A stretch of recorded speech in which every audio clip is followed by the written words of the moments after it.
Hello everyone, welcome welcome welcome back to my channel. कैसे हैं आप सभी लोग? आई होप सो कि सभी स्टूडेंट्स और जितने भी हैं सभी बहुत ही बढ़िया होंगे।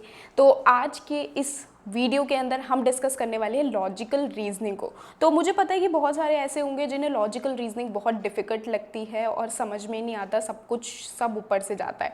तो सेम मेरे साथ भी ऐसा होता था कि जब मैंने लॉजिकल रीजनिंग को पढ़ना शुरू किया था मेरे भी सब ऊपर से जाता था। लेकिन आज मैं लॉजिकल रीजनिंग की सारी चीज़ें, जो मोस्ट इंपॉर्टेंट चीज़ें हैं वो हम डिस्कस करने वाले हैं। सबसे पहले मैं आपको ये बता देती हूँ कि लॉजिकल रीजनिंग के अंदर ओवरऑल आपका क्या क्या चीज़ें होती है, क्या चीज़ें हमें डिस्कस कर कवर करनी होती है। तो देखो, ये मैंने सबसे पहले तो ये स्क्रीनशॉट जो फोटो है वो मैंने ऐड की है, जो अभी करेंटली बुक में यूज़ कर रही हूँ। बुक का लिंक मैं डिस्क्रिप्शन में डाल दूंगी। ओके, बुक का लिंक डिस्क्रिप्शन में डाल दूंगी, तो वहाँ से आप चेकआउट कर लेना। अगर आपको अच्छी लगी तो परचेज कर सकते हो। ओके, एंड अब देखो यहाँ पर इस बुक के अंदर जो चीज़ें डिस्क्राइब की गई थी कि 2019 में कितने क्वेश्चन कौन से पर्टिकुलर सब टॉपिक से पूछे जाते हैं, तो इससे क्या होती है, काफ़ी ज़्यादा हेल्प हो जाती है कि इतना ही चीज़ें हमें कवर करनी है।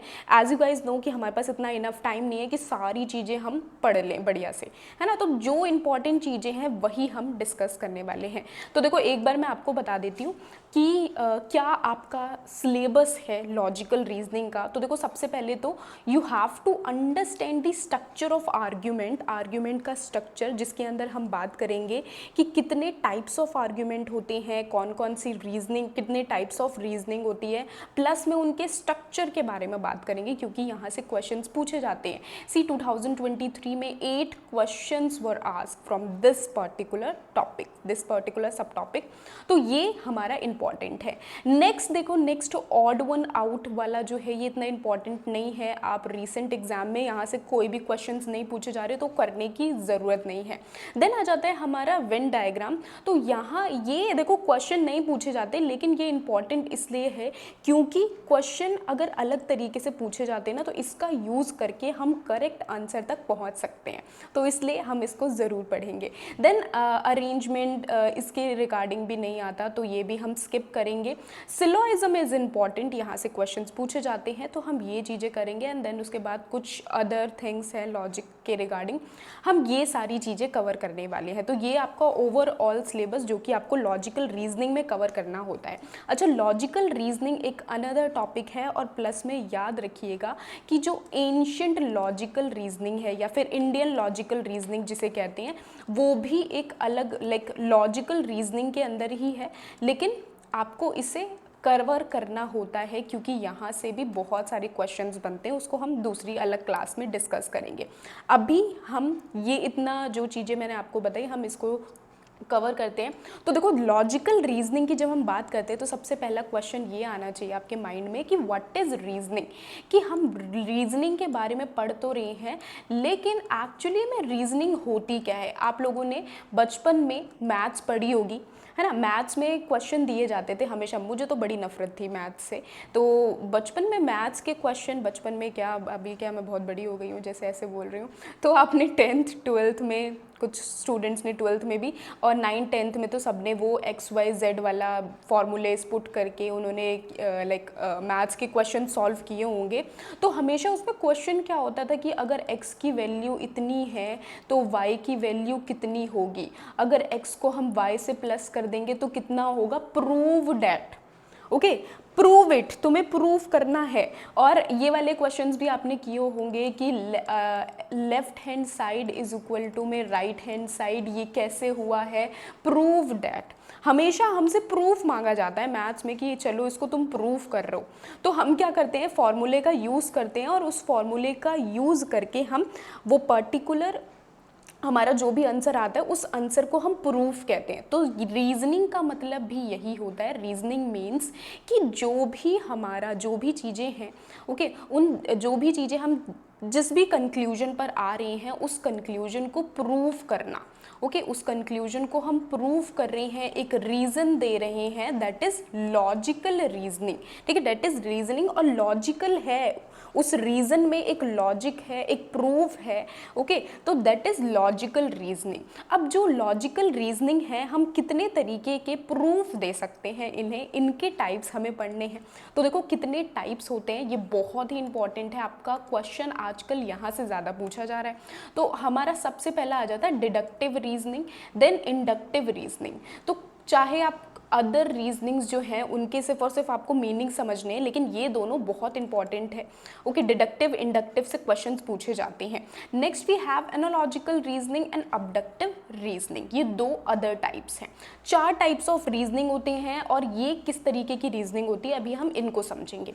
तो डिडक्टिव रीजनिंग में सिंपल याद रखो कि हमारे पास ऑलरेडी एक थ्योरी है, ओके, जैसे कि हमारे पास ऑलरेडी एक फॉर्मूला है, ओके। मैथ्स में हमारे पास ऑलरेडी फॉर्मूला होता है, तो उस फॉर्मूले को हम सिंपली क्या करते हैं, उस फॉर्मूले को एक XYZ क्वेश्चन में पुट करते हैं एंड देन उसके बाद हमारा आंसर आ जाता है, हमारा कंक्लूजन जो है वो करेक्ट आ जाता है।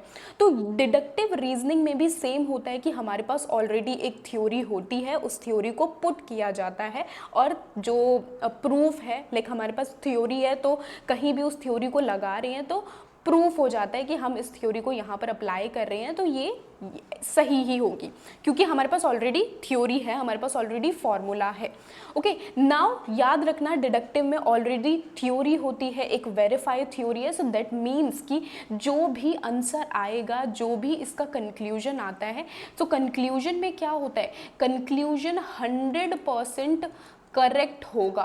100% क्या होती है इसमें, सर्टेनिटी होती है 100% कि ये आंसर करेक्ट है। नाउ ये कुछ चीज़ें हैं जो कि आपके एग्जाम में पूछ ली जाती है, तो ये चीज़ें आपको याद रखनी है कि डिडक्टिव रीजनिंग कैसे चलती है, जर्नल टू स्पेसिफिक होती है। जर्नल का मतलब क्या है, यानी ऑलरेडी तुम्हारे पास एक जर्नल थ्योरी है, उस थ्योरी को तुम अलग अलग क्वेश्चंस में अलग अलग जगह तुम अप्लाई कर सकते हो, that is general to specific. Universal to particular same वही है, top to down approach, abstract to concrete, ये सारी चीज़ें आपको याद रखनी है, बहुत इंपॉर्टेंट है, ओके। आई होप सो कि आपको समझ में आ गया होगा डिडक्टिव रीजनिंग का। एक अनदर एग्जाम्पल भी डिडक्टिव रीजनिंग का अगर मैं बात करूँ तो जैसे क्या होता है, आपने कई बार देखा होगा कि 50% फ्लैट ऑफ चल रहा है, कहीं पर भी अगर 50% फ्लैट ऑफ चल रहा है तो डेट मीन्स कि जो उसका सेल है वो क्या जाएगी, बहुत ही हाई चली जाती है। तो एक थ्योरी है कि अगर हम ये लिख देते हैं, भले हम रेट जो हमारा मार्केट प्राइस है उसको कम नहीं करें, लेकिन हम सिर्फ जनता को बता रहे हैं कि 50% ऑफ चल रहा है तो हमारी सेल हाई जाएगी, ओके। तो ये क्या है, थ्योरी को डायरेक्टली उन्होंने अप्लाई किया और उससे क्या हुआ, रिजल्ट मिला, so that is deductive reasoning. Next reasoning की बात करते हैं। So next reasoning we have, अच्छा, डिडक्टिव रीजनिंग के ये कुछ स्ट्रक्चर है जो कि हम एक बार मैं आपको लाइक टाइप्स ऑफ रीजनिंग बता दूं, उसके बाद आर्ग्यूमेंट पढ़ेंगे, तब मैं इन स्ट्रक्चर को आपको एक्सप्लेन करूंगी, क्योंकि अभी एक्सप्लेन करूंगी आपको कुछ समझ नहीं आएगा। इंडक्टिव रीजनिंग की बात करते हैं तो जैसे डिडक्टिव में हमारे पास ऑलरेडी थ्योरी होती है, यहाँ पर हम क्या है, छोटी छोटी चीज़ों से मिलाकर, ठीक है, जो छोटी छोटी रिसर्च कर रहे हैं हम, उनसे मिलाकर हम एक थ्योरी को जनरेट कर रहे हैं, ओके। हमने खुद ने एक थ्योरी को बनाई है, हमने थ्योरी को इनोवेट किया है, ओके। तो याद रखना कि वहाँ पर ऑलरेडी थ्योरी होती है, यहाँ पर हम खुद ही थ्योरी को इनोवेट करते हैं।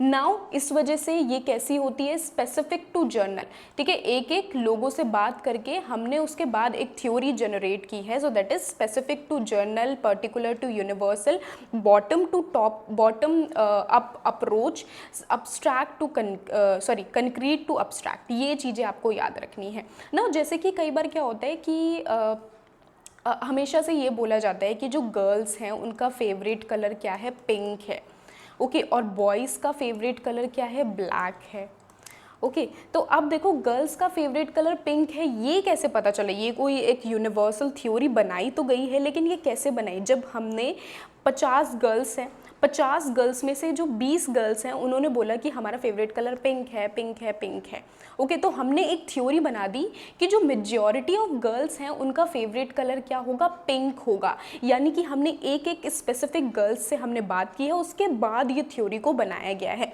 Same as it is with boys. Now अभी क्या है, इतना आपको याद रखना है कि जो इंडक्टिव होती है रीजनिंग, इसके अंदर हमेशा जो भी आंसर आएगा, जो भी कंक्लूजन आएगा, वो क्या होता है, है 100% यहाँ पर श्योरिटी नहीं होती, क्योंकि अब हमने 50 गर्ल्स से बात की है, उनका फेवरेट कलर पिंक है, but what about the rest girls?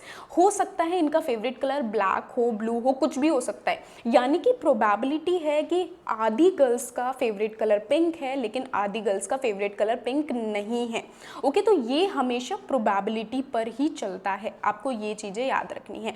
Next reasoning की आते हैं हम। Next reasoning we have analogical reasoning. तो हम जब भी कंक्लूजन लेकर आते हैं और कंक्लूजन में हम कंपेयर कर रहे हैं, जैसे कि फॉर एग्जांपल हमेशा से ये बोला जाता है कि अगर तुम अच्छा बीज बोओगे तो इससे क्या होगा कि जो तुम्हारा पेड़ है, पेड़ अच्छा होगा, हरा भरा होगा, प्लस में इसमें जो फ्रूट्स होंगे वो भी तुम्हारे अच्छे होंगे। ओके, और जैसे जितना अच्छा बीज बोओगे उतना अच्छा पेड़ होगा, वैसे ही एक बच्चे को जितनी अच्छी एजुकेशन दोगे उतना ही वो अच्छा होगा, उतने अच्छे संस्कार होंगे वगैरह वगैरह।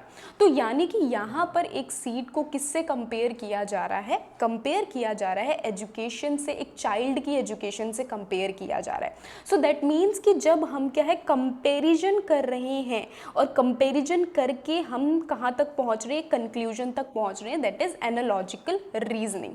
Next reasoning we have abductive reasoning. यहाँ पर क्या होता है कि यहाँ पर बेस्ट पॉसिबल एक्सप्लेनेशन दिया जाता है, यानी कि हमारे पास कुछ थोड़े थोड़े एविडेंस है और उन एविडेंस के बेस पर हम कंक्लूजन पर आते हैं।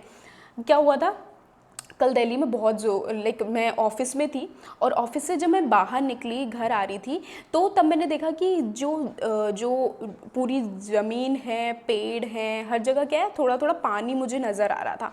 तो तभी मैंने ये सोचा कि हो सकता है कि जब मैं पढ़ा रही होंगी अपने स्टूडेंट्स को, हो सकता है उस टाइम पर बारिश हुई होगी, है ना, उस टाइम पर बारिश हुई होगी। तो यानी कि वो पानी देखकर मैंने, वो जो पानी थोड़े थोड़े गिरे हुए हैं वो एविडेंस हैं, उनके बेस पर मैंने ये कंक्लूजन लगाया कि बारिश हुई होगी।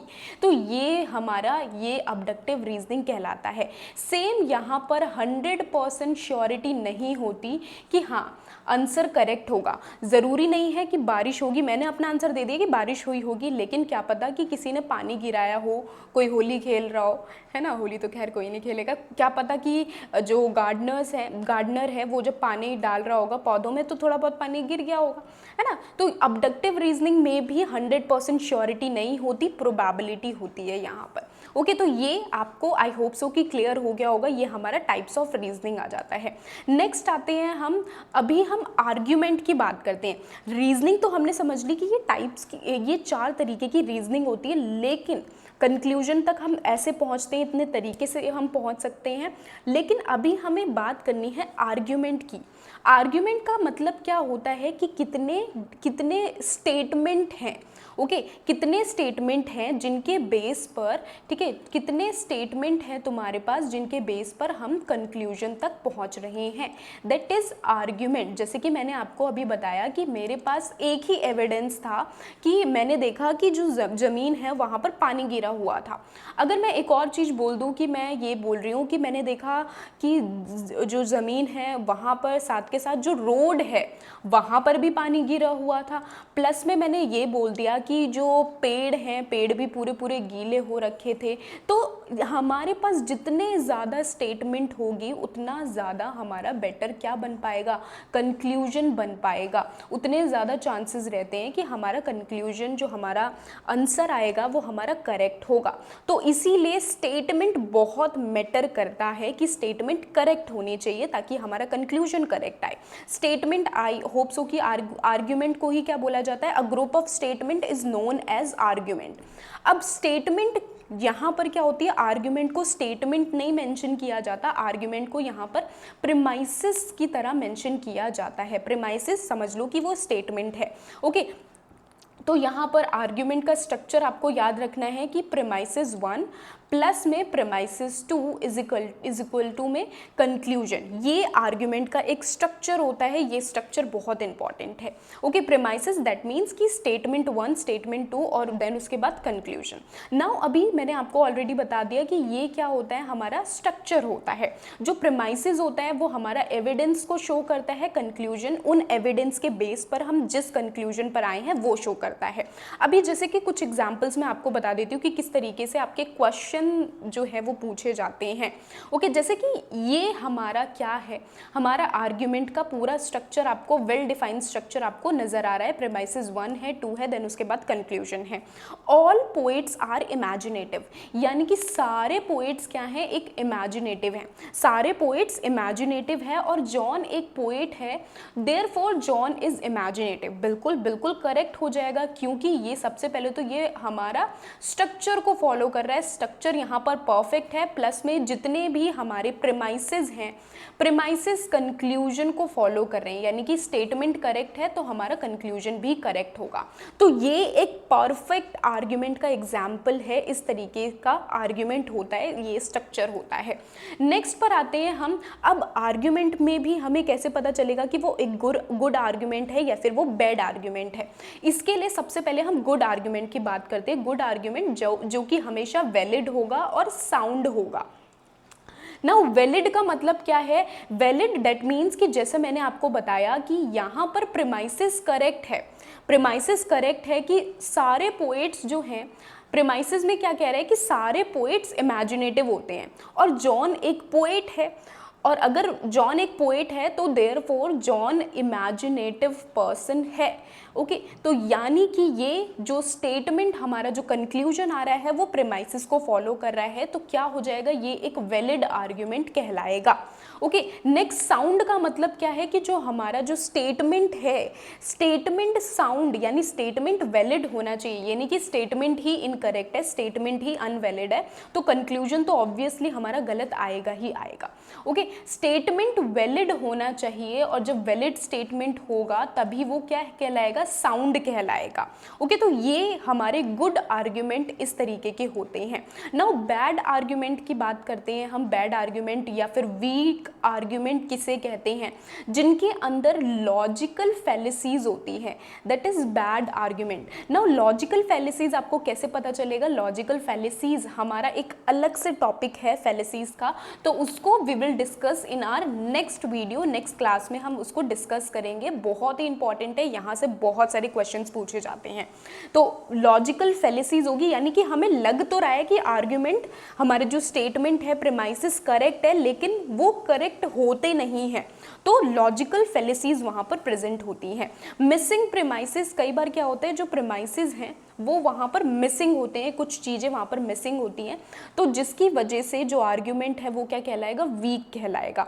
जैसे कि अभी मैंने आपको बताया कि मैं बाहर गई और वहाँ देखा मैंने पानी गिरा हुआ है हर जगह। अब मैंने ये देखा, अब मेरे पास क्या है, जितने ज़्यादा कम एविडेंस होंगे कि थोड़ी दूर पानी गिरा हुआ है और ज़्यादा जगह जो है वो बिल्कुल ड्राई है, थोड़ी दूर पानी गिरा हुआ है, तो यानी हमारा जो कंक्लूजन है वो वीक बन जाएगा, आर्ग्यूमेंट वीक बन जाएगी, क्योंकि हमारे पास एविडेंस नहीं रहेंगे। ओके, तो ये चीज़ें हो जाती हैं। अब देखो, एक बार मैं आपको बता देती हूँ, जैसे कि हमारा वैलिड कौन सा कहलाएगा, गुड आर्ग्यूमेंट कौन सा कहलाएगा। यहाँ पर स्टेटमेंट है हमारे पास, ऑल आर्टिस्ट आर सेंसिटिव, सारे आर्टिस्ट सेंसिटिव होते हैं। Ravi is an artist, Ravi artist है, रवि इज सेंसिटिव। तो क्या ये आर्ग्यूमेंट करेक्ट है, वैलिड है, इनवैलिड है? सबसे पहले तो स्टेटमेंट हमारे पास प्रेमाइसिस 1 है, प्रेमाइसिस 2 है, एंड देन उसके बाद कंक्लूजन है। स्ट्रक्चर बिल्कुल परफेक्ट है, आपने बोला। देन आते हैं हमारा कि जो प्रेमाइसिस मुझे साउंड भी बिल्कुल परफेक्ट करा है, तो दैट मीन्स कि ये एक वैलिड होगा। अनदर साइड, ओके, आई होप सो कि आपको ये बिल्कुल क्लियर हो गया होगा, किसी को कोई दिक्कत नहीं होगी। तो ये हमारे आर्ग्यूमेंट्स होते हैं।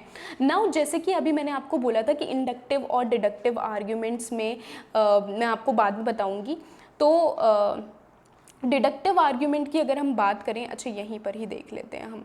डिडक्टिव आर्ग्यूमेंट की हम बात करते हैं, इंडक्टिव आर्ग्यूमेंट, ये इनमें भी क्या होते हैं, आर्ग्यूमेंट में भी टाइप्स होते हैं, इंडक्टिव एंड डिडक्टिव, 2 टाइप्स। तो इंडक्टिव आर्ग्यूमेंट क्या होता है? इंडक्टिव में मैंने आपको ऑलरेडी बताया है कि जो आंसर है वो क्या, कैसा आएगा आंसर, प्रोबेबिलिटी पर आएगा, प्रोबेबिलिटी पर आएगा हमेशा हमारा आंसर। ओके, प्रोबेबली शो करेगा। ओके, नॉट 50% चांसेस होंगे कि राइट होगा, 50% चांसेस कि वो रॉन्ग होगा, प्रोबेबिलिटी रहेगी हमेशा। तो ये चीज़ है, हमेशा स्पेसिफिक टू जर्नल रहेगा, मे और मे नॉट बी ट्रू, ये हो सकता है। और बाकी चीज़ें मैंने आपको ऑलरेडी बता दी हैं। एक एग्जाम्पल को देखते हैं। प्रीमाइसेस 1 क्या कह रहा है, the sun rise in the east today. Sun जो है राइज आज उगा है, कहाँ से, ईस्ट से उगा है। और सन कल भी, the sun rise in the east yesterday, कल भी कल भी क्या है, ईस्ट से ही उगा था। तो अब क्या है, जो कंक्लूजन यहाँ पर आ रहा है कि sun always rises in the east, क्या हमेशा ही वो ईस्ट से उगेगा?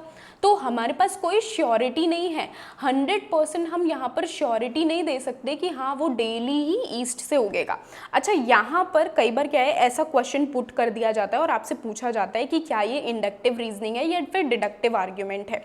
ओके, तो आपको क्या है, आपको स्टेटमेंट तो देखनी है, लेकिन आपको अपना ज़्यादा दिमाग नहीं यूज़ करना कि ये स्टेटमेंट तो बिल्कुल डिडक्टिव होगी क्योंकि सन तो हमेशा ही कहाँ से, ईस्ट से ही सन हमेशा उगता है।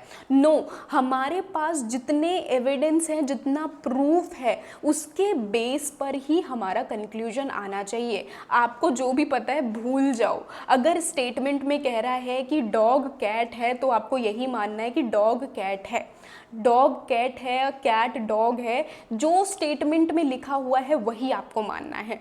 ओके, जैसे कि यहाँ पर हमारा लिखा हुआ है, हमें पता है कि ईस्ट से उगता है, लेकिन हमारे पास सिर्फ 2 दिन के प्रूफ हैं, तो हम उन 2 दिन के बेस पर ही हम बोलेंगे कि ये क्या कहलाएगा, एक इंडक्टिव आर्ग्यूमेंट कहलाएगा। यानी हमारे पास प्रोबेबिलिटी है, नॉट श्योर कि डेली ही ईस्ट से उगेगा। जैसे कि फॉर एग्जाम्पल, मैंने क्या खाई, मैंने आज मैगी खा ली। ओके, मैंने आज मैगी खा ली और मैंने कल भी मैगी खाई थी। ओके, कल भी मैंने मैगी खाई थी। अब क्या है, अब क्या इसके बेस पर आप क्या इस कंक्लूजन पर आ सकते हो कि मैं डेली मैगी खाती हूँ या मैं डेली मैगी खाने वाली हूँ? नो, ये क्या कहलाएगा, हमारा इंडक्टिव आर्ग्यूमेंट कहलाएगा। बता दो फटाफट से, अब किसका मन कर गया मैगी खाने का? ओके, तो ये इंडक्टिव है। डिडक्टिव जहां पर हमेशा 100% श्योरिटी रहती है कि ये करेक्ट होगा, कंक्लूजन करेक्ट होगा, सर्टेनिटी रहती है हमारी 100% सर्टेनिटी, एंड वैलिड होगा इफ लॉजिक इज करेक्ट, यानी जो प्रेमाइसेस हैं वो करेक्ट होंगे तभी। प्रेमाइसेस गलत है तो नहीं होगा। ओके, तो ये चीज आपको याद रखनी है। जर्नल टू स्पेसिफिक जाएगा, must be true, conclusion must be true. अब यहाँ पर इसका एग्जाम्पल देख लेते हैं। तो डिडक्टिव आर्ग्यूमेंट में क्या कहता है कि ऑल मैमल्स हैव लंग्स, सारे मैमल्स के पास क्या है, लंग्स हैं, और वेल एक मैमल है, therefore a well has lungs. तो बिल्कुल करेक्ट होगा, क्योंकि हमारे पास एविडेंस क्या है कि सारे मैमल्स के पास लंग्स होती हैं। ओके, हमारे पास ये एविडेंस है स्टेटमेंट में। ओके, प्रेमाइसिस कह रहा है कि सारे, सबके पास लंग्स हैं, तो दैट मीन्स कि वेल एक मैमल है तो वो भी, उसके पास भी लंग्स होंगे, तो बिल्कुल ये वैलिड डिडक्टिव आर्ग्यूमेंट कहलाएगा। अब ये तो हो गए हमारे पूरा प्रॉपर खत्म, आर्ग्यूमेंट के टाइप्स हमारे यहीं पर ही ख़त्म हो जाते हैं। लेकिन आपका क्वेश्चन इतना इजी, इतना गोलगप्पे जैसा नहीं आता, थोड़ा सा बहुत ही ज़्यादा डिफ़िकल्ट सा आता है। आपको ऐसा लगेगा कि अरे यार क्या है, क्या पढ़ा था, क्या आया है। तो उसके लिए आपको थोड़ी बहुत ट्रिक्स आपको समझनी होंगी। तो देखो, जो हमारा इंडक्टिव आर्ग्यूमेंट है वो तो इतने में ख़त्म हो जाता है, लेकिन डिडक्टिव आर्ग्यूमेंट में इतने में नहीं ख़त्म होता। डिडक्टिव आर्ग्यूमेंट के जो फॉर्म्स हैं वो हमें पढ़ने हैं। डिडक्टिव रीजनिंग, डिडक्टिव आर्ग्यूमेंट के अंदर हमें सिलोइज्म को कवर करना होता है, हमें वेन डायग्राम को कवर करना होता है। तो ये चीज़ें क्या होती है, जिससे कि हमारा जो कंक्लूजन है वो हमारा 100% श्योर है। ओके, ये हमें पता चलता है यहाँ से, इनका यूज करने से। सिलोइज्म जो कि डिडक्टिव रीजनिंग का ही पार्ट है। ओके, और इसका यूज करके टेस्ट किया जाता है कि जो स्टेटमेंट है, कंक्लूजन, वो बिल्कुल करेक्ट है। ओके, नाउ अभी हम बात कर लेते हैं कि सिलोइज्म जो है वो किस तरीके से यूज किए जाते हैं, क्या होते हैं। प्रीमाइसेस 1 जो होता है, सबसे पहले typical syllogism has a general, a specific statement. एक जर्नल या तो एक स्पेसिफिक स्टेटमेंट होगी। जर्नल का मतलब क्या है, जैसे कि अभी मैंने आपको बताया कि ऑल मैमल्स हैव लंग्स, ठीक है। तो ये क्या था, एक जर्नल स्टेटमेंट थी कि सारे मैमल्स के पास क्या है, लंग्स हैं। जस्ट अ सेकेंड,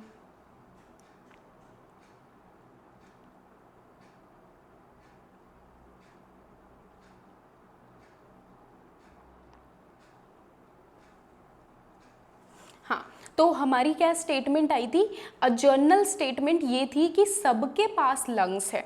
तो जब हमने सब बोल दिया तो सब में सब इंक्लूडेड हैं। अब स्पेसिफिक में क्या होगा, अगर बोला जाएगा कि वेल के पास, वेल एक मैमल है, ओके, अगर स्टेटमेंट होता कि वेल एक मैमल है तो वेल के पास क्या होगी, ठीक है, अगर ये बोल दिया जाता, स्पेसिफिक बोल दिया जाता तो भी हमारा वैलिड माना जाता।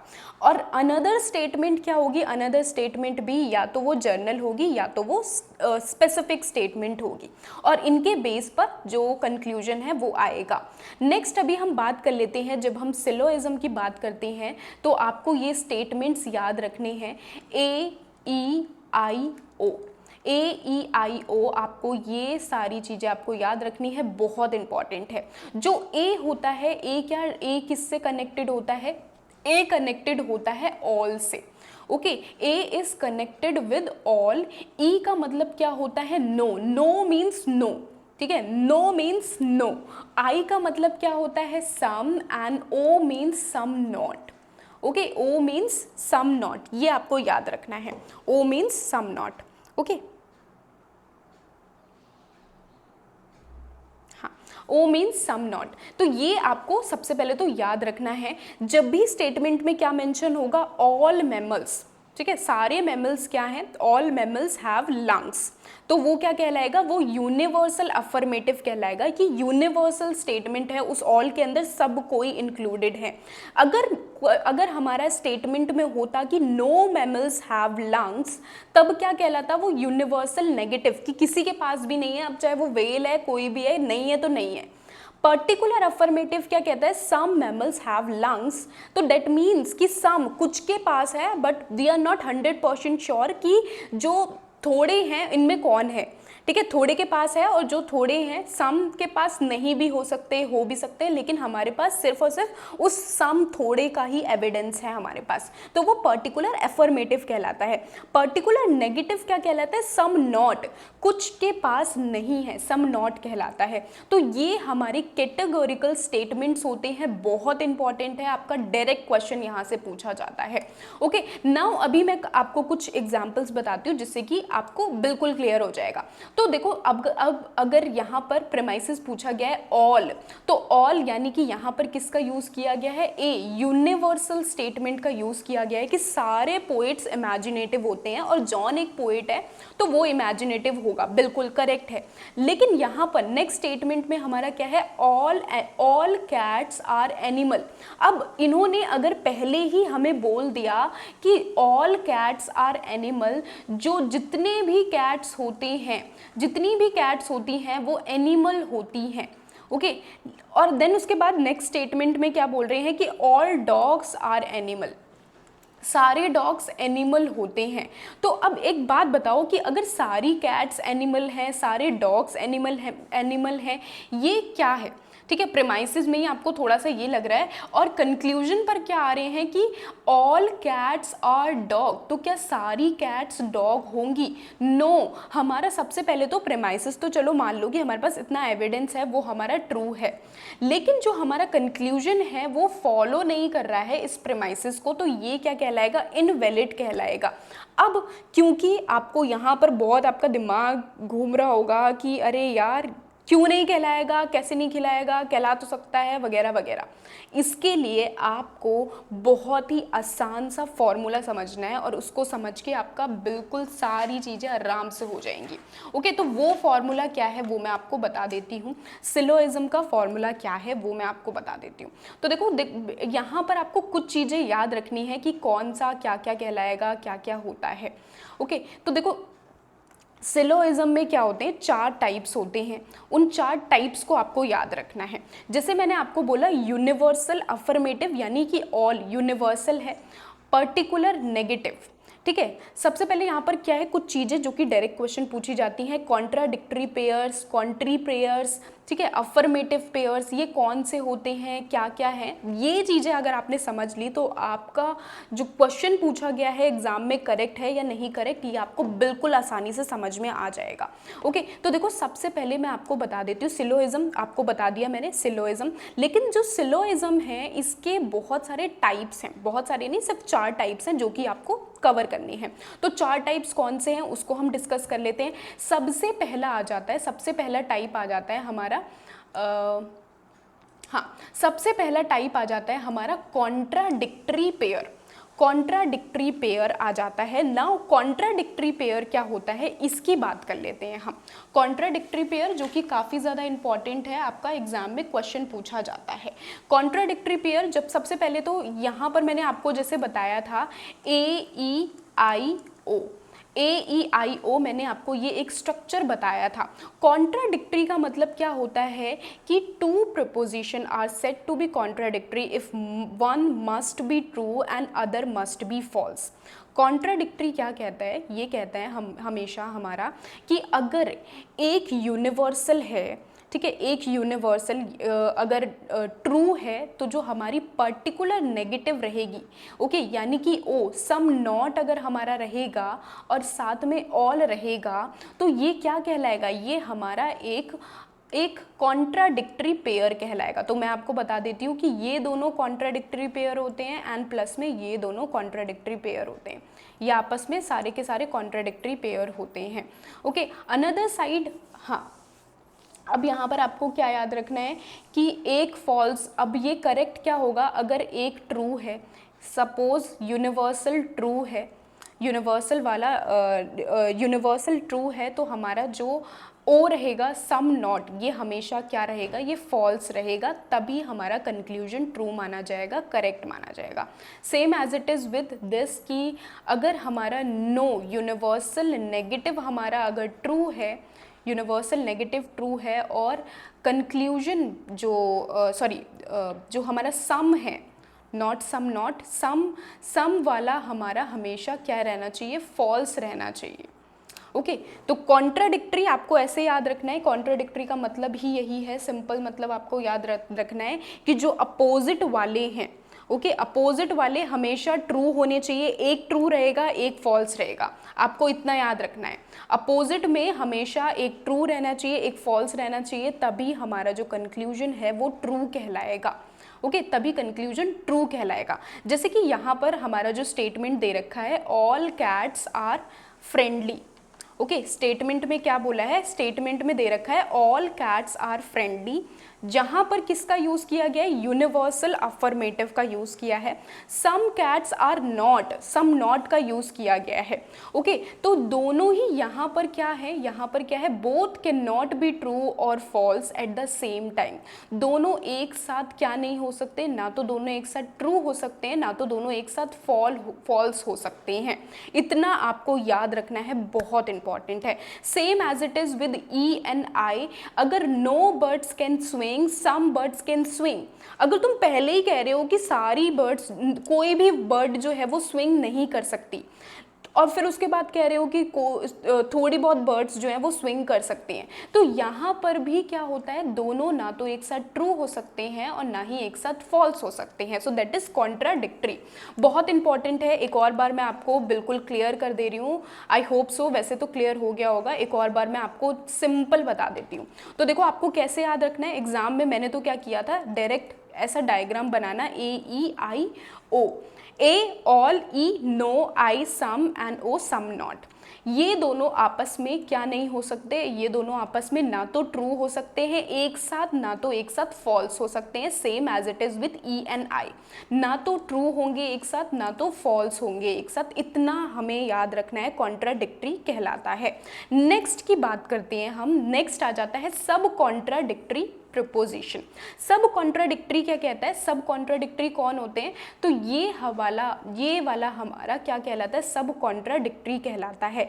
यानी कि जो ए है, ऑल और नो, ये दोनों आपस में क्या है, कॉन्ट्रीज हैं, ठीक है, कॉन्ट्राडिक्टरी हैं, सब कॉन्ट्राडिक्टरी कह लो या कॉन्ट्राडिक्टरी कह लो, सब कॉन्ट्राडिक्टरी हैं ये। और same as it is with I and O, यानी कि सम और सम नॉट, ये आपस में सब कॉन्ट्राडिक्टरी हैं। ये इंपॉर्टेंट है, आपको याद रखना है।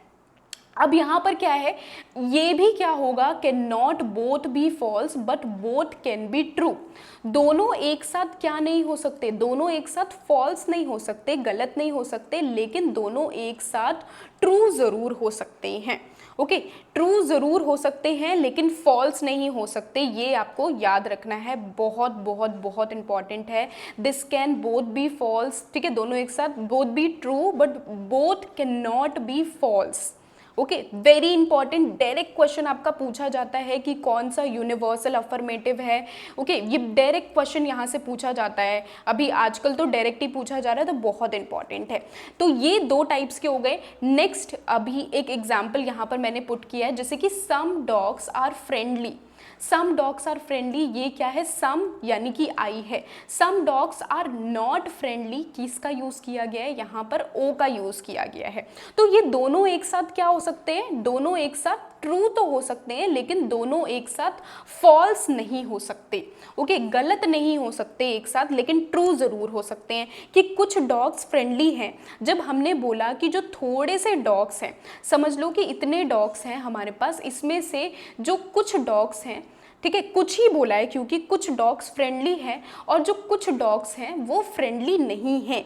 ओके, तो डेट मीन्स कि दोनों एक साथ क्या हो सकते हैं, ट्रू तो हो सकते हैं, कि चलो मान लेते हैं कि कुछ फ्रेंडली होंगे कुछ फ्रेंडली नहीं होंगे, लेकिन दोनों एक साथ फॉल्स नहीं हो सकते। ये तो हम नहीं मान सकते ना कि कुछ डॉग्स फ्रेंडली हैं और कुछ डॉग्स फ्रेंडली हैं। ओके, ये क्या है, फॉल्स नहीं हो सकते, ठीक है, मतलब आई होप सो कि आप समझ गए होंगे कि कुछ डॉग्स फ्रेंडली है कुछ डॉग्स फ्रेंडली नहीं है, ये फॉल्स नहीं हो सकते। ओके, तो ये हमारा सेकंड हो जाता है। थर्ड, कॉन्ट्री प्रपोजिशन होता है। कॉन्ट्री में क्या होता है, कॉन्ट्री में आपको याद रखना है कि यूनिवर्सल पेयर्स, जो यूनिवर्सल पेयर्स होती हैं, statement can not be true can be false. Okay, can not be true and can be false, जो यूनिवर्सल पेयर्स होते हैं, एक सेकेंड, हाँ, यूनिवर्सल पेयर्स जो होते हैं, जैसे कि ए हो गया और आई हो गया, ए और आई, अच्छा ये तो अभी मैंने आपको एक्सप्लेन कर दिया ना, हाँ ये तो ऑलरेडी मैंने आपको एक्सप्लेन कर दिया। अच्छा, इतना याद रखो कि ये कॉन्ट्री से भी कई बार पूछ लिया जाता है या फिर सब कॉन्ट्राडिक्टरी से भी पूछ लिया जाता है।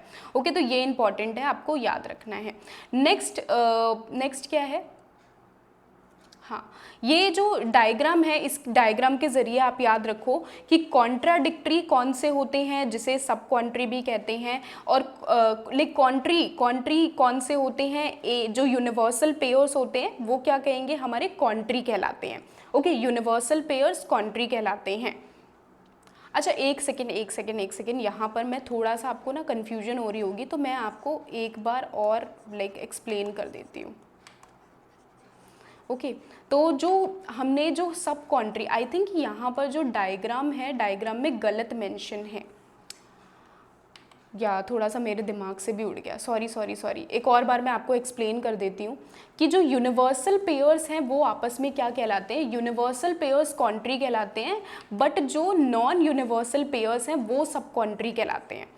ओके, तो यानी कि ये दोनों पेयर्स क्या कहलाएंगे, ये आपस में फॉल्स नहीं हो सकते, बट ये क्या हो सकते हैं, एक साथ ट्रू जरूर हो सकते हैं। इतना आपको याद रखना है, ये क्या कहलाएगा, सब कॉन्ट्री कहलाएगा, और एग्जाम्पल मैंने आपको अभी समझाया था कि कैसे। ओके, तो ये क्या है, हमारा सब कॉन्ट्री पेयर्स हैं। कॉन्ट्री पेयर्स क्या होते हैं, कॉन्ट्री पेयर्स जो कि हमारे यूनिवर्सल होते हैं, कॉन्ट्री पेयर्स यूनिवर्सल होते हैं, जैसे कि हमारा ए हो गया ऑल एंड नो जो कि ई से होता है, तो नो, ये आपस में क्या होते हैं, both can not be true. जैसे हमने यहाँ पर पढ़ा था कि ये आपस में ट्रू तो हो सकते हैं लेकिन एक साथ ये फॉल्स नहीं हो सकते। इसका जस्ट अपोजिट ऊपर वाला है कि दोनों एक साथ क्या हो सकते हैं, दोनों एक साथ ट्रू नहीं हो सकते लेकिन दोनों एक साथ फॉल्स जरूर हो सकते हैं। इतना आपको याद रखना है, दोनों एक साथ क्या नहीं हो सकते, ट्रू नहीं हो सकते, फॉल्स हो सकते हैं, और ये दोनों एक साथ ट्रू हो सकते हैं, फॉल्स नहीं हो सकते। एंड अपोजिट वाला कॉन्ट्राडिक्टरी में हमने क्या पढ़ा था, कॉन्ट्राडिक्टरी में कि ना तो दोनों एक साथ ट्रू हो सकते हैं और ना ही दोनों एक साथ फॉल्स हो सकते हैं। सो सॉरी फॉर दैट, जो भी आगे मैं खुद कंफ्यूज हो गई थी, इतना कंफ्यूजिंग सा है, बट हाँ अभी आई होप सो कि आपको क्लियर होगा। ये 3 टाइप्स के होते हैं हमारे, हो गए। नाउ जो 4th टाइप है उसे क्या बोलते हैं, सब अल्टरेशन प्रिपोजिशन। यहाँ पर क्या होता है, ये क्या है, फ्लो चार्ट चलता है। जैसे कि यहाँ पर होते कौन है, नो एंड सम नॉट और ऑल एंड सम। अब होगा क्या, अगर सपोज नो हमारा ट्रू है, नो ट्रू है, तो ऑब्वियसली जो नीचे वाला अगर ये फॉल्स भी है तो भी ये क्या बन जाएगा, तो भी ये ट्रू हो जाएगा। Very important. Same as it is, अगर ए ऑल ट्रू है और अगर ये नीचे की तरफ जाएगा तो जो अगर सम फॉल्स भी है तो भी ये क्या बन जाएगा, ट्रू बन जाएगा ये। ओके, तो याद रखना कि जो ट्रुथ है, ओनली ट्रुथ जो है वो डाउनवर्ड फ्लो करता है, ओनली डाउनवर्ड। ये नहीं कि हाँ ये वाला अगर ट्रू है, ये ट्रू है तो ऊपर वाला ट्रू नहीं होगा, वो फॉल्स ही रहेगा। ओके, ऊपर वाला क्या होता है, हमेशा बड़ा होता है, तो याद रखना कि बड़ा वाला नीचे वाले को बोल सकता है कि अरे मैं जो बोल रहा हूँ वो सच है, लेकिन नीचे वाला नहीं बोल सकता ऊपर अपने बॉस को कि नहीं मैं सही हूँ। ओके, तो ट्रूथ हमेशा डाउनवर्ड फ्लो करेगा यहाँ पर, एंड ट्रूथ अपवर्ड नहीं फ्लो करेगा। लेकिन याद रखना कि अगर फॉल्स होगा, falsity flow upward does not necessarily hold. Okay, सिर्फ इतना आपको याद रखना है कि ट्रू होगा ऊपर वाला तो नीचे वाला भी क्या कहलाएगा, ट्रू कहलाएगा, लेकिन फॉल्स नहीं होगा। ओके, तो ये आई होप सो कि आपको बिल्कुल क्लियर हो गया होगा। ये सिलोइज्म है, एंड अभी हम बात करते हैं कुछ अदर थिंग्स की। आई होप सो कि यहाँ तक तो आपको बिल्कुल क्लियर हो गया होगा, कोई दिक्कत नहीं होगी आपको। ये सारी की सारी चीज़ें मैंने आपको हाँ, सिलोइज्म हो गया हमारा, कंप्लीट हो गया। आई होप सो कि आपको बिल्कुल सारी चीज़ें समझ में आ गई होंगी। एंड अभी जैसे कुछ क्वेश्चंस हैं, उन क्वेश्चंस को हम देख लेते हैं। तो जैसे कि हमारा ये क्वेश्चन है, इस क्वेश्चन के लिए आपको क्या बोला गया है, स्टेटमेंट हम पहले देख लेते हैं, हम वेन डायग्राम को भी समझेंगे। एक बार मैं आपको सिलोइज्म तो आई होप सो कि आपको कवर हो गया होगा, कंप्लीट हो गया होगा। अभी मैं आपको ना वेन डायग्राम जो होता है वो हम कवर कर लेते हैं, क्योंकि ये भी इम्पॉर्टेंट है। यहाँ इन दोनों को अगर आपने समझ लिया ना तो आराम से आपके क्वेश्चंस बन जाते हैं। तो वेन डायग्राम के लिए जैसे हमने हर चीज़ एक एक चीज़ हमने समझी कि ए ई आई ओ जो भी मैंने आपको बताया बहुत इंपॉर्टेंट है, आपका क्वेश्चन वहीं से ही बनता है, डायरेक्ट क्वेश्चन बनता है।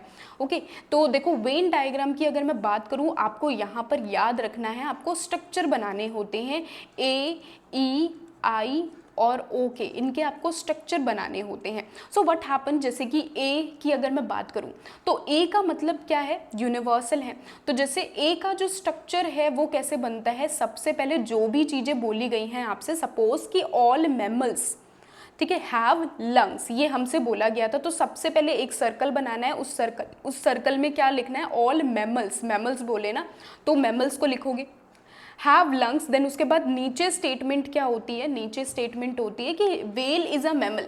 तो वेल कहाँ पर आएगी, इस स्ट्रक्चर के अंदर आएगी वेल। ओके, तो ये हमेशा आपको याद रखना, ऑल वाला ऐसा कुछ बनता है, यूनिवर्सल वाला। नो वाला कैसा बनता है, नो वाले का स्ट्रक्चर कुछ ऐसा होता है हमारा, यानी कि जो स्टेटमेंट ए है और जो बी है इन दोनों के बीच में कोई कनेक्शन नहीं है। सम वाला कैसा बनता है, सम वाला हमारा ए, देन उसके बाद थोड़ा सम सम सम सम बोलते हैं ना, थोड़ा थोड़ा ए, देन उसके बाद सी और डी, ये हमारा सम वाला डायग्राम कहलाता है। सम नॉट में कोई भी डायग्राम नहीं होता, सम नॉट में नहीं बनता। ओके, तो ये डायग्राम हमारा बहुत इंपॉर्टेंट है, आप इन डायग्राम से आसानी से क्वेश्चंस को सॉल्व कर सकते हो, जैसे कि हम अभी करेंगे। तो हम कुछ क्वेश्चंस करते हैं, ओके, देन उसके बाद हमारा बिल्कुल आराम से पूरा लॉजिकल रीजनिंग फिनिश हो जाएगा। ओके, हाँ, लॉजिकल रीजनिंग का मेन जो पोर्शन है वो हमारा फिनिश हो जाएगा, लेकिन उसके बाद जो हमारा लाइक रहता है, जैसे फैलेसीज हैं, तो मैंने आपको ऑलरेडी बताया कि उनको हम अलग अपनी क्लास में कवर करेंगे। ओके, क्योंकि आपके दिमाग में भी बिल्कुल समझ नहीं आएगा आपको कि ये क्या हो रहा है हमारे साथ। ओके, तो चलो सिलोइज्म के कुछ हम एग्जाम्पल देख लेते हैं। इसको हम वेन डायग्राम से भी कर सकते हैं एंड प्लस में इससे भी कर सकते हैं। अब देखो हमें स्टेटमेंट क्या बोली गई है, स्टेटमेंट हमें बोली कि ऑल एप्पल्स आर फ्रूट। तो ऑल वाला मैंने आपको क्या समझाया था, ऑल वाला ऐसा बनता है हमारा डायग्राम। तो कैसे बन जाएगा हमारा ऑल, सबसे पहले एक आपको सर्कल बनाना है, यहाँ पर क्या बोला है, ऑल एप्पल्स, सारे एप्पल्स फ्रूट हैं, तो हमारा ये क्या कहलाएगा, हमारा एप्पल्स हो गया, ऑल एप्पल्स, ठीक है, आर फ्रूट, ठीक है, यानी कि इसके अंदर क्या आ जाएगा, फ्रूट आ जाएगा। ओके, इसके अंदर फ्रूट आ गया। Okay, are fruits and all fruits are eatable. तो यानी कि ऑल फ्रूट्स, जो फ्रूट वाला है इसके अंदर क्या आएगा, इसके अंदर ईटेबल आएगा। ये हमारा पूरा, ये हमारा डायग्राम हो जाएगा। अब कंक्लूजन पर आते हैं। कंक्लूजन क्या कह रहा है कि ऑल एप्पल्स आर ईटेबल। क्या सारे एप्पल्स ईटेबल हैं? क्या सारे एप्पल्स ईटेबल हैं? नो, ये तो हमारा नहीं है। सारे एप्पल्स तो नहीं बोले ईटेबल हैं। ऑल ईटेबल्स आर एप्पल, ठीक है। क्या हमारा, ये आपको देखो समझ में आई हो नहीं आ रहा होगा, लेकिन मैं आपको दोबारा से समझाती हूँ। ऑल एप्पल्स आर ईटेबल, ये क्यों हमारा करेक्ट नहीं होगा? क्योंकि देखो हमारा ऑल एप्पल्स, यहाँ पर दोबारा से एक डायग्राम बना लो कि ऑल एप्पल्स आर ईटेबल, ठीक है, ये हमारा ये कहलाएगा। तो क्या सारे एप्पल्स ईटेबल हैं? ये यहाँ पर बोला गया है सारे एप्पल्स ईटेबल हैं। एंड देन उसके बाद नेक्स्ट स्टेटमेंट, नेक्स्ट कंक्लूजन पर क्या आ रहा है कि ऑल ईटेबल्स आर एप्पल, यानी कि सारे ईटेबल्स जो हैं, ऑल ईटेबल्स आर एप्पल, ठीक है, ऑल ईटेबल्स आर एप्पल। तो यहाँ पर अब बताओ मुझे कि क्या कंक्लूजन हमारा करेक्ट कहलाएगा? क्या हमारा फर्स्ट स्टेटमेंट करेक्ट कहलाएगा? जो फर्स्ट स्टेटमेंट आप देख लो कि जो हमने डायग्राम बनाया उससे मिलता जुलता है या नहीं है। सेकंड स्टेटमेंट देख लो कि जो हमने डायग्राम बनाया उससे मिलता जुलता है या नहीं है। तो आपको ये दिख रहा होगा कि हाँ यार, जो हमारा फर्स्ट कंक्लूजन है वो तो हमारा थोड़ा बहुत मिल भी रहा है कि ऑल एप्पल्स आर ईटेबल। सबसे पहले हमने एप्पल्स बनाया, देन उसके बाद हमने थोड़ा सा ईटेबल बनाया। तो हाँ, एप्पल्स के अंदर ईटेबल तो था, है ना, ऑल एप्पल्स आर ईटेबल, ठीक है, ये तो हमारा है।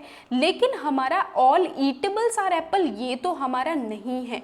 तो राइट स्टेटमेंट क्या कहलाएगा? हमारा right statement is option number A. Okay, next को देख लेते हैं हम। नेक्स्ट क्वेश्चन हमारा क्या है? Some dogs are cats. तो सम वाला मैंने आपको बताया था, सम वाला कैसा बनता है हमारा, कुछ इस तरीके का बनता है।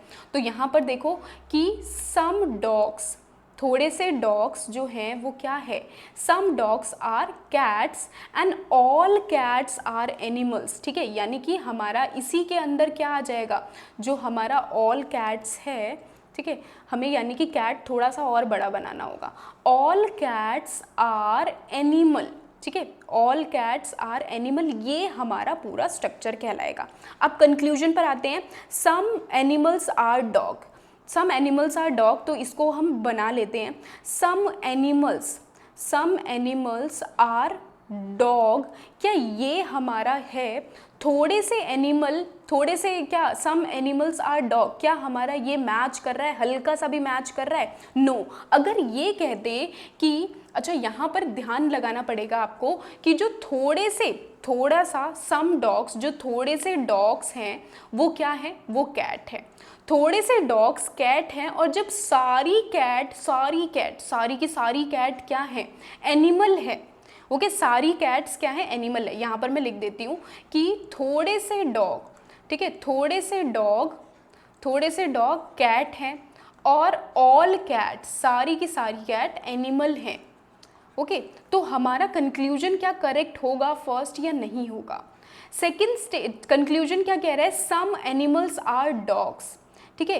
क्या थोड़े से एनिमल डॉग्स हो सकते हैं? बिल्कुल हो सकते हैं, क्योंकि जब थोड़े से डॉग्स कैट हैं और सारी कैट एनिमल्स हैं तो बिल्कुल हो सकते हैं। सेकेंड स्टेटमेंट क्या कह रहा है? सम डॉग्स आर एनिमल, कि कुछ डॉग्स जो हैं वो क्या एनिमल हैं? कुछ डॉग्स एनिमल हैं। सम एनिमल्स आर, अच्छा एक सेकेंड, स्टेटमेंट मैंने गलत पढ़ी।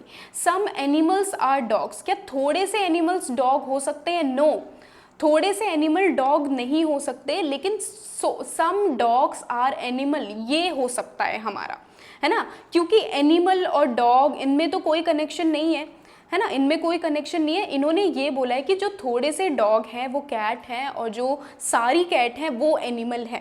सो दैट मीन्स कि जो थोड़े वाले डॉग हैं वो कैट बन चुके हैं अब, और अब वही क्या है? वो एनिमल है। तो second statement some dogs are animal बिल्कुल करेक्ट होगी, लेकिन first statement some animals are dog, क्या कुछ एनिमल्स डॉग हो सकते हैं? नो, इन दोनों के बीच में तो कोई वो ही नहीं है, कोई ताल्लुक ही नहीं है। तो फर्स्ट स्टेटमेंट इनकरेक्ट और सेकेंड करेक्ट हो जाएगी हमारी स्टेटमेंट। हूँ। तो इस तरीके के आपको क्या होना है, आपको क्या करना है, ये आप तभी कर पाओगे जब आपको प्रैक्टिस करनी होगी।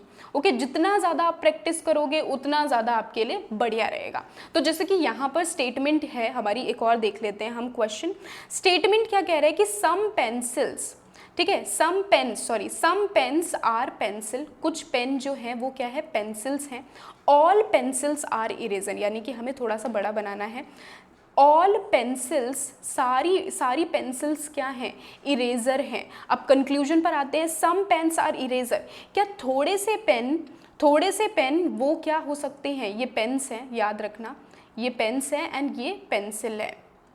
ओके, तो क्या थोड़े से पेन जो कि पेंसिल हैं वो क्या इरेजर कहलाएंगी, ये पहला स्टेटमेंट कह रहा है। ऑल पेन्स आर इरेजर, सारे पेन्स, क्या सारे पेन इरेजर हैं, सारे पेन इरेजर हैं, नो, ये तो किसी भी कीमत पर नहीं हो सकता। और ये क्या कह रहा है, सम पेन्स आर इरेजर्स, कुछ पेन्स जो कि पेंसिल हैं क्या वो इरेजर होंगे, तो बिल्कुल हो सकते हैं, है ना, बिल्कुल हो सकते हैं, यानी कि फर्स्ट हमारी करेक्ट होगी। ठीक है, क्या बोला गया, सम पेन्स, कुछ पेन पेंसिल हैं। ओके, कुछ पेन पेंसिल हैं और सारी पेंसिल इरेजर्स हैं, तो हमारी करेक्ट हो जाएगी, 1 जो है बिल्कुल करेक्ट हो जाएगा। आई होप सो कि आपको ये बिल्कुल समझ में आ गया होगा, कोई दिक्कत कोई परेशानी नहीं होगी। इसके साथ ही हमारा जो सिलोइज़म है वो पूरा कंप्लीट होता है। ठीक है, सिलोइज़म के भी कुछ क्वेश्चंस मैं आपको पुट कर दूंगी। ठीक है, अभी मैंने यहाँ पर प्रिपेयर नहीं किए हैं सिलोइज़म के क्वेश्चंस। जैसे कि ये देख लेते हैं हमारा, मोस्ट राइटर्स, समटाइम्स क्या होगा कि मोस्ट मेंशन किया जाएगा, समटाइम्स मोस्ट नॉट मेंशन किया जाएगा। तो इसके लिए आप ये याद रख लो कि क्या क्या चीज़ें होती हैं, जैसे कि मोस्ट, मैनी, फ्यू, सम, मेजॉरिटी, ये किसको कहलाता है। ओके, यानी मोर देन 50%, तो ये यानी किस कैटेगरी के अंदर आएगा, a large number and undefined. ठीक है, फ्यू एक स्मॉल पोर्शन कहलाएगा, यानी कि ये किस में क्या आ जाएगा, हमारा सम में आ जाएगा। ओके, तो ये आप एक बार याद रख लेना, ये डायग्राम जो मैंने यहाँ पर पुट किया है, चार्ट इम्पॉर्टेंट है। ओके, तो जैसे यहाँ पर क्या क्वेश्चन बोला गया है, यहाँ पर बोला गया है कि most writers are introvert. Most writers यानी कि चांसेस क्या है, 50% से जो अबव वाले चांसेस है कि most of the writers introvert होते हैं। ठीक है, Arun is a writer, Arun क्या है, एक राइटर है। अरुण इज एन इंट्रोवर्ट, क्या अरुण इंट्रोवर्ट रहेगा। सम राइटर्स आर इंट्रोवर्ट। तो आपको मुझे बताना है कि इसका क्या करेक्ट आंसर हो सकता है, कमेंट में मुझे ये कमेंट करके बताना है। इसके साथ एक और मैं आपको होमवर्क देती हूँ यहाँ पर, क्योंकि जब तक आप प्रैक्टिस नहीं करोगे तब तक आपको कुछ नहीं समझ में आने वाला। जब प्रैक्टिस करोगे तभी आपको समझ में आएगा, जब तक प्रैक्टिस नहीं होगी कुछ नहीं समझ में आएगा। ये एक और होमवर्क मैं आपको दे रही हूँ। क्वेश्चन यहाँ पर पूछा गया है, ऑल स्टूडेंट्स आर बॉयज़, तो यानी हमारा कैसे बनेगा, हमारा ऑल स्टूडेंट्स, सारे स्टूडेंट्स क्या हैं, बॉयज़ हैं। All students are boys and no boys is dull, यानी कि बॉयज़ और जो डल का कोई भी कनेक्शन नहीं है। तो कंक्लूजन क्या कह रहा है कि नो स्टूडेंट्स इज़ डल, क्या कोई भी स्टूडेंट डल नहीं होंगे।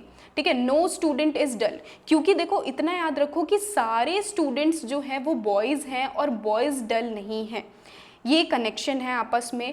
नो स्टूडेंट इज़ डल, क्या कोई भी स्टूडेंट डल नहीं है, तो क्या होगा यहाँ पर करेक्ट आंसर, बिल्कुल करेक्ट होगा, क्योंकि अगर सारे स्टूडेंट्स बॉयज़ हैं, सारे के एक क्लास में जितने भी स्टूडेंट हैं वो सारे बॉयज़ हैं, और ये कंक्लूजन और ये बोल दिया स्टेटमेंट में कि बॉयज़ तो डल हो ही नहीं सकते, तो यानी कि क्लास में जितने भी स्टूडेंट हैं वो कोई भी डल नहीं है, तो बिल्कुल करेक्ट हो जाएगा। सम बॉयज़ आर नॉट डल, कुछ बॉयज़ डल नहीं हैं। तो जब सारे बॉयज़ सारे के सारे बोल दिए कि वो डल नहीं हैं, तो कुछ बॉयज़ डल नहीं हैं, ये भी क्या हो जाएगा, हमारा करेक्ट हो जाएगा। तो दोनों ही स्टेटमेंट यहाँ पर करेक्ट है। आई होप सो कि आपको जितना भी मैंने समझाया आपको बिल्कुल क्लियर हो गया होगा। अगर आपको अभी भी कन्फ्यूजन है, अभी भी आपको समझ नहीं आ रहा, तो आप क्या कर सकते हो, सिंपली इस वीडियो को रिपीट करके देखो। खासकर जो वेन डायग्राम मैंने आपको बताया, सिलोइज़म वाला जो टॉपिक है ये बहुत इंपॉर्टेंट है। हर बार आपका क्वेश्चन यहाँ से पूछा जाता है, तो एक बार एटलीस्ट इन टॉपिक्स को ज़रूर दोबारा से देख लेना। ओके, इसके साथ मैं आपको बता देती हूँ कि अभी जैसे कि हमने ये सारी चीज़ें हमने डिस्कस कर ली है। नेक्स्ट क्लास में हम क्या कवर करने वाले हैं, सबसे पहले नेक्स्ट क्लास में विल डिस्कस अबाउट फेलिसीज, कितने तरीके की फेलिसीज होती हैं, क्या क्या होती हैं फेलिसीज, वो डिस्कस करेंगे। And after that will discuss about Indian logical reasoning वाला जो पार्ट है उसको हम डिस्कस करेंगे। अब क्या करना है, आपको ज़्यादा से ज़्यादा प्रैक्टिस करने की ज़रूरत है। देखो जितना ज़्यादा आप क्वेश्चंस प्रैक्टिस करोगे उतना ज़्यादा आपके लिए बेनिफिशियल रहेगा। अब क्वेश्चंस कहाँ से मिलेंगे आपको, क्वेश्चन मैं टेलीग्राम पे पुट कर दूंगी, तो वो टेलीग्राम चैनल आप मेरा फॉलो कर लो, लिंक मैं डिस्क्रिप्शन में डाल दे रही हूँ। टेलीग्राम पर क्वेश्चन भी मिल जाएगा, प्लस में आपको PDF भी मिल जाएगा, ये फ्री ऑफ कॉस्ट, तो उनको आप फॉलो करना और बहुत ही आसानी से आप बिल्कुल ही आपको लॉजिकल रीजनिंग आसानी से आपका हो जाएगा। देखो यहाँ पर एक क्लास लेने से कुछ नहीं होता, जितना ज़्यादा आप प्रैक्टिस करोगे उतना ज़्यादा आपके लिए बेटर होगा, खासकर लॉजिकल रीजनिंग, मैथ्स, DI ये वाले पोर्शन में तो खासकर। आई होप सो कि आपको ये वीडियो अच्छी लगी होगी, आपके लिए बहुत ही ज़्यादा इन्फॉर्मेटिव रही होगी। एंड लाइक कर देना, शेयर कर देना इस वीडियो को फटाफट से। एंड मिलते हैं हमारी नेक्स्ट क्लास होगी, ठीक है, उस क्लास के अंदर मिलेंगे। Bye bye everyone, bye bye bye bye.